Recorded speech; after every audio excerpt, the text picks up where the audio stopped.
अस्सलामु अलैकुम वरहमतुल्लाहि वबरकातुहू। मैं हाफिज़ इस्माइल आपका मेज़बान और आप तमाम का हमारे इस चैनल पब्लिक वॉइस टीवी में इस्तकबाल है।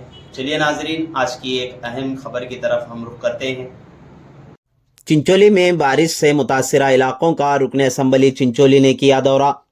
सामाइन, तालुका चिंचोली में मुसलसल बारिश के सबब कई इलाकों में नहीं बल्कि पूरे चिंचोली तालुके में फसलें तबाह बर्बाद हुई हैं। आमतौर पर इधर के इलाकों में कम बारिश से उगने वाली फसलों की काश्त की जाती है ताकि कम वक्त में फसल को निकाला जा सके, लेकिन तूफानी बारिश के सबब फसलों को भारी नुकसान पहुंचा है। इन्हीं चीज़ों का मुआयना करने के लिए रुकन असम्बली चिंचोली ने तमाम महकमे के अफसरों के साथ कल्लूर, नागाइदलई, तुमकुंटा, सालेबिरनली, हसरगुंडगी, नागराल डैम जैसे कई इलाकों का दौरा करते हुए तमाम अफसरों से किसानों की राहत रसानी के लिए काम करने पर जोर दिया। आपने बजाते खुद रीन्यू और बागबानी हुक्काम के साथ मिलकर बारिश से तबाहशुदा फसलों का भी मुआयना किया। डॉक्टर अविनाश उम्मेद जिजाद और रुकन असम्बली चिंचोली ने सुबन्ना जमखंडी तहसीलदार चिंचोली और मुताल्लिका हुक्काम से कहा कि वो जल्द अज जल्द सर्वे करके रिपोर्ट तैयार करें ताकि हुकूमत को रवाना किया जाए। रुकन असम्बली चिंचोली ने सहाफियों से बात करते हुए कहा कि करीब 14,000 एकड़ रकबे पर उगाई गई फसलें तबाह हुई हैं।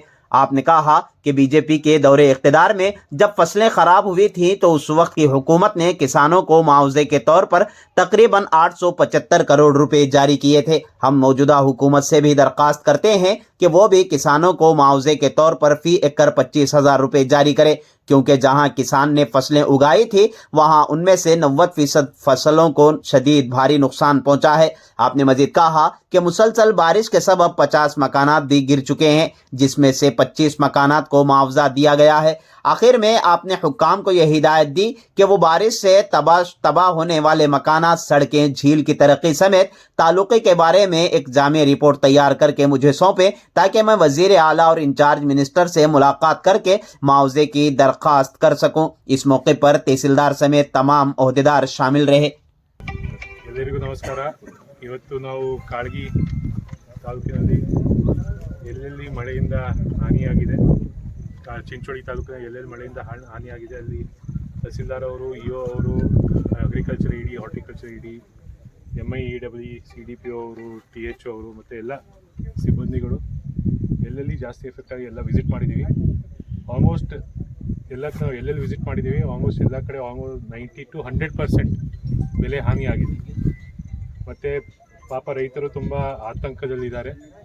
ಅದಕ್ಕೆ ನಮ್ಮ ತಹಸೀಲ್ದಾರ್ ಅವರು ಮತ್ತು ಅದು ಟೀಮ್ ಏನು ಮಾಡಿದ್ದಾರೆ, ಕರೆಕ್ಟಾಗಿ ಸಮೀಕ್ಷೆ ಮಾಡಬೇಕಂತ ಇನ್ಸ್ಟ್ರಕ್ಷನು ಕೊಟ್ಟಿದ್ದಾರೆ ಇನ್ಶೂರೆನ್ಸ್ ಕಂಪ್ನಿ ಕಡೆಯಿಂದ. ಮತ್ತು ಅದೇ ರೀತಿ ನಮ್ಮ ಇಡಿ ಅಗ್ರಿಕಲ್ಚರ್ ಅವ್ರ ಆಫೀಸಲ್ಲೂ ಅಕಸ್ಮಾತ್ ಆನ್ಲೈನ್ ಏನಾದರೂ ಎನ್ರೋಲ್ಮೆಂಟ್ ಆಗ್ತಾ ಇಲ್ಲ, ಅವರು ಫಿಸಿಕಲಿ ಕಾಪಿನೂ ಅವರು ತೊಗೋತಾ ಇದ್ದಾರೆ. ಆದಷ್ಟು ಜಾಸ್ತಿ ರೈತರಿಗೆ ಅನುಕೂಲ ಆಗಂಗೆ ರೀತಿ ಎಲ್ಲ ಕೆಲಸ ನಡಿಬೇಕಂತ ನಾವು ಕೂಡ ಹೇಳಿದ್ದೀವಿ. ಮತ್ತು ಆ ರೀತಿ ಆಗ್ತಾಯಿದೆ. ಕೆಲವು ಕಡೆ ಎಲ್ಲಿ ಲೋಪದೋಷ ಇದೆ ಅದು ಸರಿಪಡಿಸೋಕ್ಕೂ ಹೇಳಿದ್ದೀವಿ.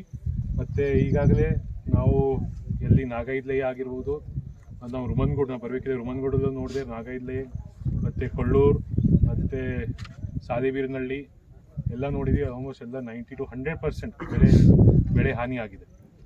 ಮತ್ತು ಇದು ಇನ್ನೂ ಕೂಡ ಮಳೆ ಬರೋದು ಇನ್ನೂ ಅಲರ್ಟ್ ಇದೆ. ಇನ್ನೂ 7-8 ಡೇಸ್ ಇನ್ನೂ ಮಳೆ ಬರೋದು ಸಂಭಾವನೆ ಇದೆ.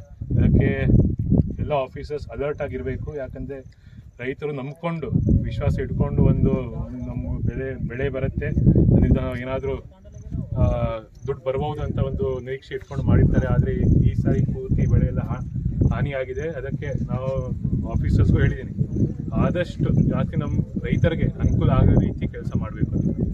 ಮತ್ತು ಎಲ್ಲೆಲ್ಲಿ ಮನೆ ಬಿದ್ದಿದೆ, ಮನೆ ಹಾಳಾಗಿದೆ, ಈಗಾಗಲೇ 50 ಮನೆಗಳು ಅಂತ ವರದಿ ಬಂದಿದೆ. ಅದರಲ್ಲಿ 25 ಮನೆಗಳು ಈಗಾಗಲೇ ದುಡ್ಡು ಅವ್ರ ಅಕೌಂಟ್ಗೆ ಹೋಗಿದೆ. ಮತ್ತು ಇನ್ನೂ ಕೆಲವು 14 ಮನೆ, 14 ಮನೆ ಮತ್ತು ಇನ್ನೊಂದು ಮನೆ ಇನ್ನು ಎ ಸಿ ಲಾಗಿನಲ್ಲಿದೆ ಅಲ್ಲಿಂದ. ಮತ್ತು ಇವಾಗ ನಾವು ನಾಗರಾಳ್ ಮುಲ್ಲಾವರಿ ಡ್ಯಾಮ್ ವಿಸಿಟ್ ಮಾಡಿದ್ದೀವಿ. 3.28 ಹೆಕ್ಟರ್ ಅಷ್ಟು ಲಾಸ್ ಆಗಿದೆ ಅಂತೆ. ಮತ್ತು ಅಗ್ರಿಕಲ್ಚರ್ ಏರಿಯಲ್ಲಿ ಈಗ 7 to 10 ಹೆಕ್ಟರ್ ಚಿಂಚೋಳಿಯಲ್ಲಿ, ಬರೀ ಚಿಂಚೋಳಿ 7,000 to 10,000 ಹೆಕ್ಟರ್ ಬರೀ ಚಿಂಚೋಳಿ ಮತಕ್ಷೇತ್ರದಲ್ಲಿ. ಇದು ಕಾಳಗಿ ನಾವು ಚಿಂಚೋಳಿ ತಾಲೂಕದಲ್ಲಿ.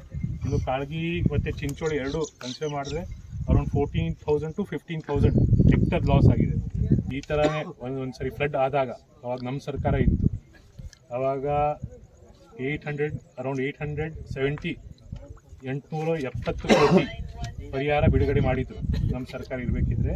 ಅವಾಗ ಯಾರ್ಯಾರು ಇನ್ಶೂರೆನ್ಸ್ ಪ್ರೀಮಿಯಂ ಕಟ್ಟಿಲ್ಲ ಅವ್ರಿಗೂ ಕೂಡ ಪರಿಹಾರ ಹೋಗಿತ್ತು. ನಿಮ್ಗೆ ಗೊತ್ತಿಲ್ಲ, ಹೌದಲ್ಲ? ಯಾರ ಪ್ರೀಮಿಯಂ ಕಟ್ಟಿರಲಿಲ್ಲ ಅವ್ರಿಗೂ ಕೂಡ, ಯಾರ ಎನ್ರೋಲ್ಮೆಂಟ್ ಆಗಿರಲಿಲ್ಲ ಅವ್ರಿಗೂ ಕೂಡ ಸ್ವಲ್ಪ ಪರಿಹಾರ ಧನ ಸಿಕ್ಕಿತ್ತು, ಅಕೌಂಟ್ ಬಂದಿತ್ತು. ಅದಕ್ಕೆ ಈ ಟೈಮು ಪ್ರತಿ ಏಕರ್ ಒಂದು 25,000 ಕೊಟ್ಟರೆ ರೈತರಿಗೆ ತುಂಬ ಅನುಕೂಲ ಆಗುತ್ತೆ. ಅದಕ್ಕೆ ನಾವು ಸರ್ಕಾರಕ್ಕೆ ಇದು ಕೂಡ ಒತ್ತಾಯ ಮಾಡ್ತೀವಿ.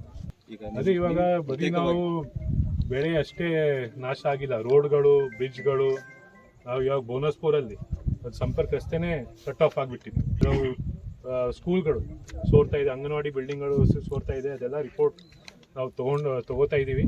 ಇನ್ನು ಏನೇನು ಯಾವ್ಯಾವ್ದು ಎಲ್ಲೆಲ್ಲಿ ಡ್ಯಾಮೇಜ್ ಆಗಿದೆ, ಇನ್ನು ಏನೇನು ಮಾಡ್ಬೋದು ಮುಂಚೆ ಪ್ರಿವೆಂಟಿವ್ ಮೆಜರ್ಸ್ ಏನೇನು ತಗೋಬೋದು ಆ ರೀತಿಯ ಕೆಲಸ ಮಾಡ್ತೀವಿ. ಇವಾಗ ಸಾಲಿಬಿನಹಳ್ಳಿ ಕೆರೆಯಲ್ಲಿ ಅದು ಗೇಟಿನ ಸಮಸ್ಯೆ ಇತ್ತು, ಅದಕ್ಕೆ ನಾವು VW ಅವ್ರಿಗೂ ಹೇಳಿದ್ದೀವಿ. ಮತ್ತು ಡಿಸಿಲ್ಟಿಂಗ್ ಮಾಡಬೇಕಂತ ಅಲ್ಲಿ ರೈತರದ್ದು ಒತ್ತಾಯ ಇತ್ತು.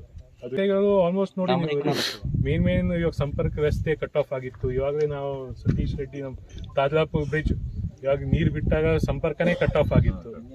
ನಾವು ಆಲ್ರೆಡಿ ಇದು ನಮ್ಮ ಗಾರಂಪಳ್ಳಿ ಮತ್ತು ತಾದ್ಲಾಪುರ್ದು ಎಸ್ಟಿಮೇಟ್ ಮಾಡಿಸಿದ್ವಿ. ಅದು ಒಂದು 3 ಇಯರ್ಸ್ ಬ್ಯಾಕ್ 10 ಕೋಟಿ ಇತ್ತು ಗಾರಂಪಳ್ಳಿ, 4 ವರ್ಷ ಹಿಂದೆ.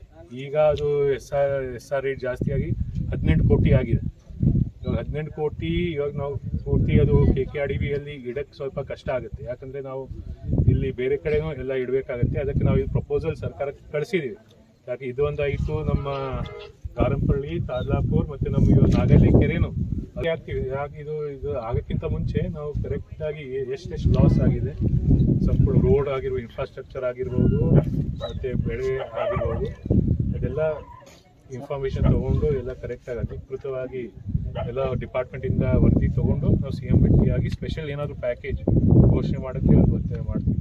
ಯಾಕಂದರೆ ನಮ್ಮ ಚಿಂಚೋಳಿ ಭಾಗ ಯಾವಾಗಲೂ ನೋಡಿ ಮಳೆ ಬಂದಾಗ ಮ್ಯಾಕ್ಸಿಮಮ್ ಡ್ಯಾಮೇಜ್ ರೋಡ್ ಗೀಡ್ ಇಲ್ಲೇ ಜಾಸ್ತಿ ಆಗುತ್ತೆ.